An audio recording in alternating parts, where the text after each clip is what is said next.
Hi, my name is Miles, and in about a week and a half, I'm going to be moving to Spain to teach English for my second year.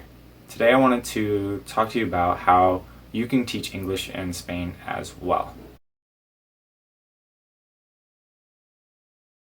The program I'm teaching with is called the North American Language and Culture Assistance Program. It's also called the Auxiliar de Conversación program. So if you get hired and you go teach there, you will be an Auxiliar de Conversación. This is a program run by the Spanish Ministry of Education, Culture, and Sport. So it is a government-run program. In this program, you're going to get placed in a Spanish school. So this can be anywhere in Spain. I think barring Barcelona, I don't think they have a program here. But you do get to have some say over where you, what city you live in, but that's really going to depend on availability and what year you are as well. The school you get placed in could range from an elementary school to an adult vocational school. It really just depends. Sometimes you can give your preference, but I know I didn't really have any say this year when I got placed. As a language and culture assistant, your main job is to speak English to students. I know I said I was teaching English in Spain, and technically it's really not teaching. You're just assisting in a classroom. The program, and I'll go into this in a little bit, doesn't have any requirements as far as teaching credentials or even areas of study. So you're not going to be a real teacher. I kind of view it as a introduction to teaching. It kind of gets you in a classroom and you get some experience in that way. In the classroom, what we're doing is really just speaking English to the students, giving presentations about America, about some of the different cultural differences we have, and just kind of helping students out, giving them experience and allowing them to practice their English more. I don't know if you know this, but Spain is not known for its English levels. There are plenty of English speakers there, but compared to a lot of other European countries, the English levels are very low. The program lasts 9 months, so that's from the start of October to the end of May, although I think if you're in Madrid, it might be the end of June. You work 12 to 16 hours a week, and you get paid 700 euros a month. I think this is probably the best part of the program. You get to live in a European country, and I love Spain, so it's probably my favorite European country so far. You get to live in a country, work only 12 hours a week, which is insane. I had so much free time my first year that, to be honest, the first month was kind of a struggle because I didn't know what to do with it all. You get to work 12 hours a week. You get paid 700 euros a month, which some people might be like, oh my god, 700 euros, how far will that take me? Well, this is definitely not the US. 700 euros will get you a lot further, in my opinion. If you know how to budget and if you don't have super high taste, I guess. If you want to travel and do a lot of that, obviously 700 euros a month is not going to be a lot, but you can supplement that by giving your own private classes, and those you can charge anything from 10 to like 16, 17 euros, depending what services you offer. I should note that you do get medical insurance through the program, so if you're worried about something going wrong or health reasons, you're covered. I had to go to the doctor a couple of times, even had to go to the dentist once, so I don't even think I paid anything the whole time I was there. Medicine, drugs, everything's very cheap over there. When you're there, you do have to find your own apartment. Don't worry though, don't let this be a deterrent, please. I know that can sound pretty scary, especially if your English or your Spanish levels are not amazing, but everybody lives in apartments in Spain, so there's plenty to go around. They have websites that can help you search for them. People are really helpful in my experience, so you really shouldn't have too much of an issue. So what are the requirements for this program? Basically, for the North American Language and Culture Assistant program, you need to be a US or Canadian citizen. Now, I want to add a caveat to this because while I was there, I met quite a few different auxiliars from places like England and a couple other English-speaking countries in Europe. So I'm not really sure what the difference is as far as the programs go. I think you go to the same website, which I'm going to include a link to in the description. There just might be a different application process if you don't live in the US or Canada. English has to be your native language. You need to have a bachelor's degree of some sort. The website actually says that you can be a junior or senior in college, but I'm not really sure how that would work because it's a 9-month program.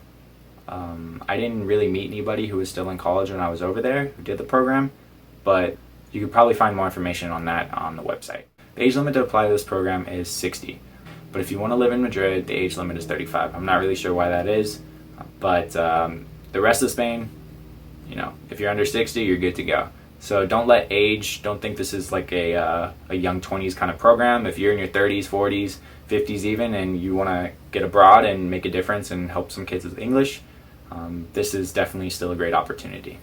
As far as how much Spanish you need to know, the program asks that you have a basic communicative level of Spanish. I'm not really sure how seriously they take this. I actually had the fortune of knowing Spanish before I went, having studied in high school, and I studied in Madrid during college as well. So Spanish wasn't really an issue for me. I know the application process does involve a lot of Spanish. You need to write your letter of intent in Spanish. So you probably want a decent level, but if you're a little rusty or you're even a beginner, I would definitely still apply. Try and get some help on the application process. Really just focus on trying to get as much Spanish before you go, because you're going to be living in a Spanish-speaking country. It's not as easy to get around if you don't speak Spanish as it might be in other European countries. But when you live there, you're going to learn, so don't worry too much about it. Alright, now I'd like to tell you about my experience doing this program. Like I said at the beginning of this video, this is going to be my second year teaching in Spain. My first year I was placed in Irún, which is a very small city next to San Sebastian, which is in northern Spain. I'm not sure if this is normal, but I was actually placed in 2 different schools, each of which I would work 6 hours a week.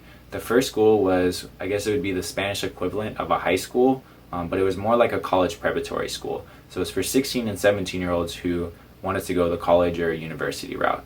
The other school I was placed at was a vocational school.